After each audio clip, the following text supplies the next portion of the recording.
Hi అండి, అందరికీ నమస్తే.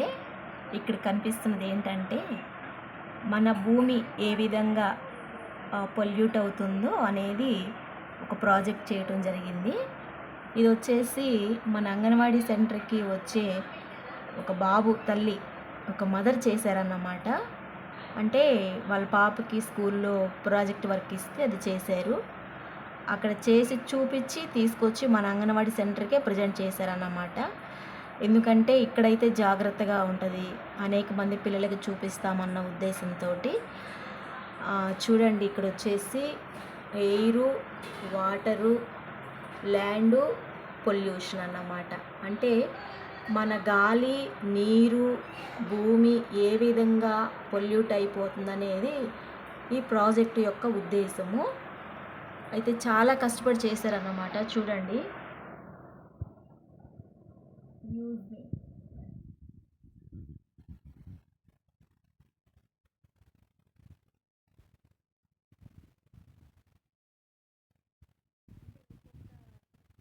నాకు అద్దాలు లేక సరిగ్గా కనిపించట్లేదు. సో కాబట్టి సేవ్ ఎర్త్, సేవ్ లైఫ్ అంటే మనకి భూమి బాగుంటేనే మన లైఫ్ బాగుంటుంది అనేది దీని యొక్క ఉద్దేశము. అయితే ఇక్కడ చూడండి, ఈ ప్రాజెక్ట్ వర్క్కి ఏమేం కావాలో అన్నీ చేశారన్నమాట.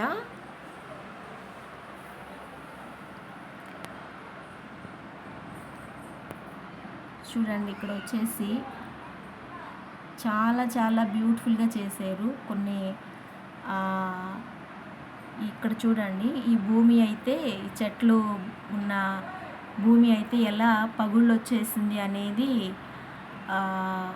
మనకి భూమి ఏ విధంగా పాడైపోతుంది అనేది ఇక్కడ కనిపిస్తుంది. దీని వెనక వచ్చేసి చూడండి, భూమి ఏడుస్తుంది, కన్నీరు విడుస్తుంది. ఇక్కడేమో సూర్యుడు ఎక్కువ, ఎండ తీవ్రత ఎక్కువగా ఉంది. అంటే ఇవన్నీ కూడా సేకరించటం, ఒక ప్రాజెక్ట్ వర్క్ చేయటం అంటే అది చాలా చాలా కష్టమైన పని. దానికి మంచి మైండ్ లెవెల్స్ ఉండాలన్నమాట. చూడండి, భూమి ఏడుస్తుంది, అక్కడ చెట్లన్నీ ఎండిపోయి ఉన్నాయి. చూడండి, ఎండ తీవ్రతకి చెట్లన్నీ ఎండిపోయి ఉన్నాయి.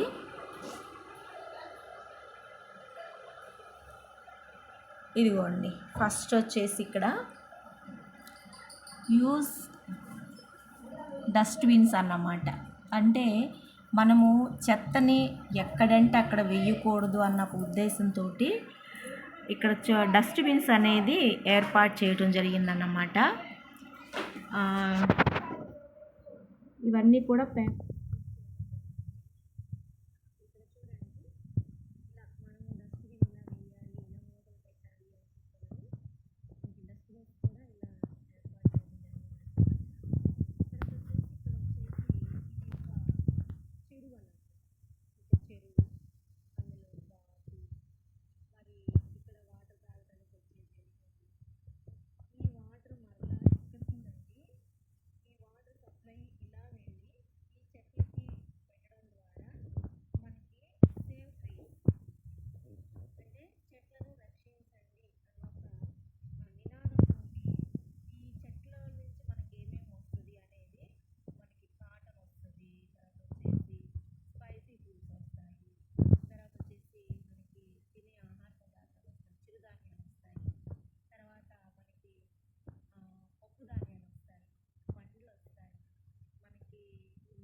చెట్లు చూసుంటారు ఎక్కువగా తమిళనాడు బోర్డర్లో ఉన్నాయి అనుకుంటున్నాను. నాకైతే తెలుసు కానీ పలానా ప్లేస్ అనేది కరెక్ట్గా గుర్తులేదు. సో కాబట్టి ఇక్కడ వచ్చేసి చూడండి, ఇది హౌస్ అన్నమాట. హౌస్ దగ్గర చక్కని చెట్టు ఉండడం ద్వారా పక్షి చూడండి ఆ చెట్టు మీద ఉన్నట్టు, కింద వచ్చేసి ఒక పిల్లి ఉన్నట్టు, అంటే ఎంత బ్యూటిఫుల్గా ఉందో చేశారన్నమాట. తర్వాత ఆ చెట్టు మీద పోతున్నట్టు, ఇంటి దగ్గర అంటే చుట్టూ ఇంటి పరిసర ప్రాంతాలన్నమాట. ఇంత బ్యూటిఫుల్గా ఉంటుంది. తర్వాత వచ్చేసి రోడ్డు, అంటే మనకి ఎయిర్ పొల్యూషన్ అనేది మనకి ఈ వాహనాలు దాడి ఈ వాహనాలు వీటి వల్ల కూడా మనకి ఎక్కువ పొల్యూషన్ వస్తుంది అనేది కూడా ఒక మంచి సందేశం అన్నమాట. ఇంక ఇక్కడ వచ్చేసి ఎయిర్ పొల్యూషన్ కూడా మన ఫ్యాక్టరీస్ ఉన్నాయి కదండి, పెద్ద పెద్ద ఫ్యాక్టరీస్, ఇంకా ప్లాస్టిక్ ఫ్యాక్టరీస్, ఇంకా ఇనుము ఫ్యాక్టరీస్, ఇంకా రకరకాల ఫ్యాక్టరీస్ ఉన్నాయన్నమాట. ఈ ఫ్యాక్టరీస్ వల్ల మనకి ఎయిర్లో వీటి నుంచి వచ్చే గాలి, వాయువుల ద్వారా మన గాలి కూడా పొల్యూట్ అయిపోతుంది అనేది ఇలా చూపించడం జరిగింది.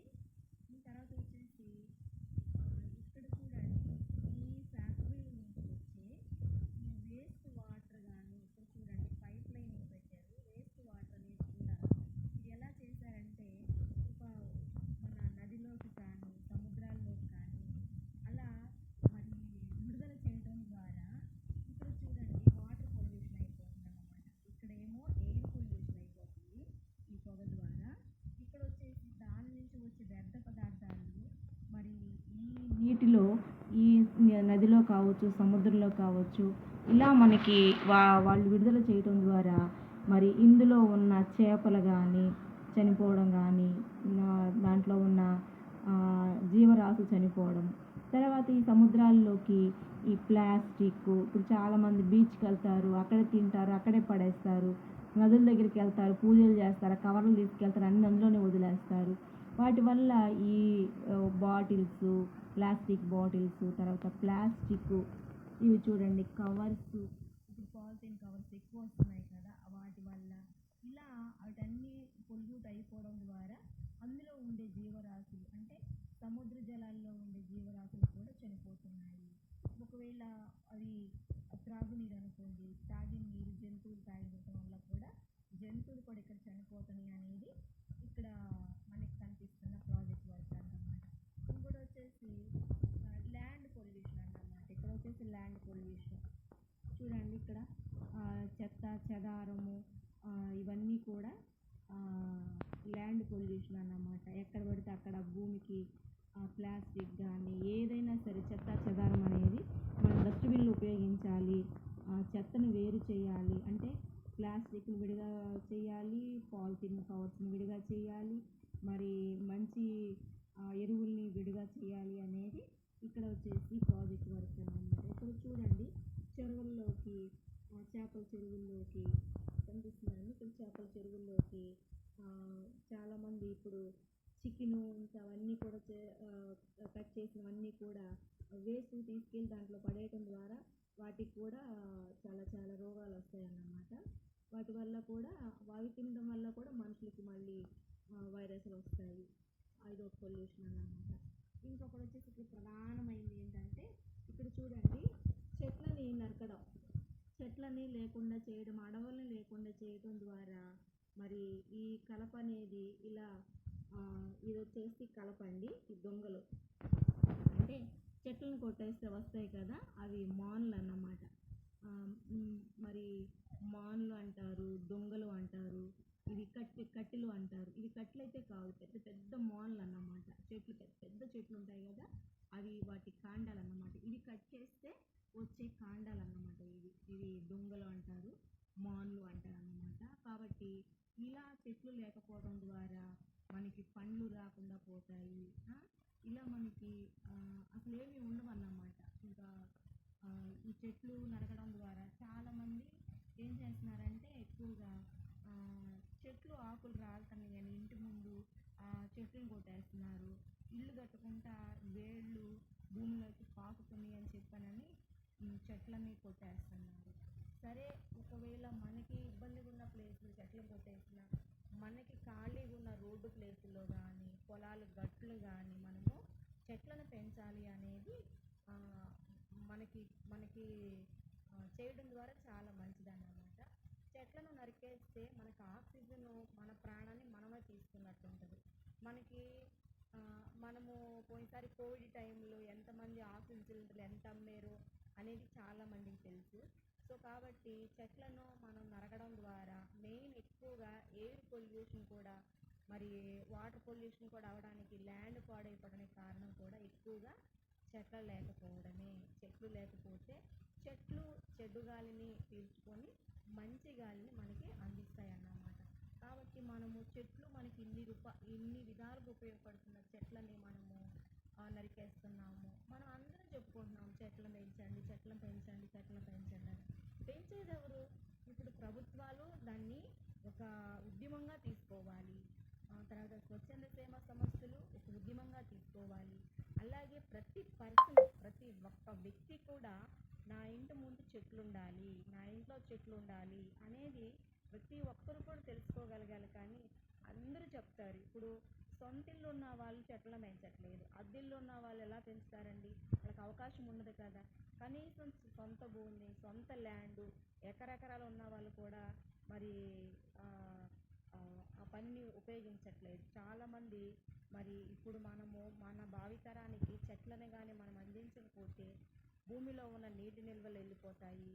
ఎండ తీవ్రత ఎక్కువైపోతుంది. ఆల్రెడీ ఓజోన్ పొర దెబ్బతిన్నది. ఆల్రెడీ అందరికీ తెలుసు ఆ విషయము. అయినా కూడా విపత్తులు వచ్చినప్పుడు మాత్రమే చేయాలి అని అనుకుంటారు. కానీ విపత్తులు రాకముందే మనము వీటిని మనము చేయాలి అనేది తెలుసుకోవాలన్నమాట. అయితే కొంతమంది ఇళ్ళ దగ్గర చూస్తుంటే ఆకుల చెట్ల ఆకులు, చెట్ల పూత అవన్నీ కూడా ఒక డస్ట్‌బిన్‌కి ఎత్తి పడేస్తున్నారన్నమాట. అవన్నీ కూడా మనకి చక్కగా మొక్కలు పెంచుకోవడానికి మంచి అవి ఉపయోగపడే మంచి ఎరువు అన్నమాట. కానీ ప్లాస్టిక్ కవర్లు అందులోనే, తర్వాత వచ్చేసి ఆకులు అందులోనే, అన్ని ప్లాస్టిక్ డబ్బాలు అన్నీ అందులోనే వేసేస్తారన్నమాట. తడి చెత్త, పొడి చెత్త అనేది వేరు చేయట్లేదు.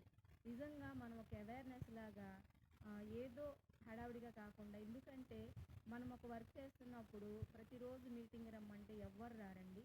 అందరూ పనులకు వెళ్తారు, కూలి పనులు చేసుకోవాలి, పిల్లల్ని చదివించుకోవాలి, ఉద్యోగాలకు వెళ్ళాలి, పిల్లల్ని చదివించుకోవాలి.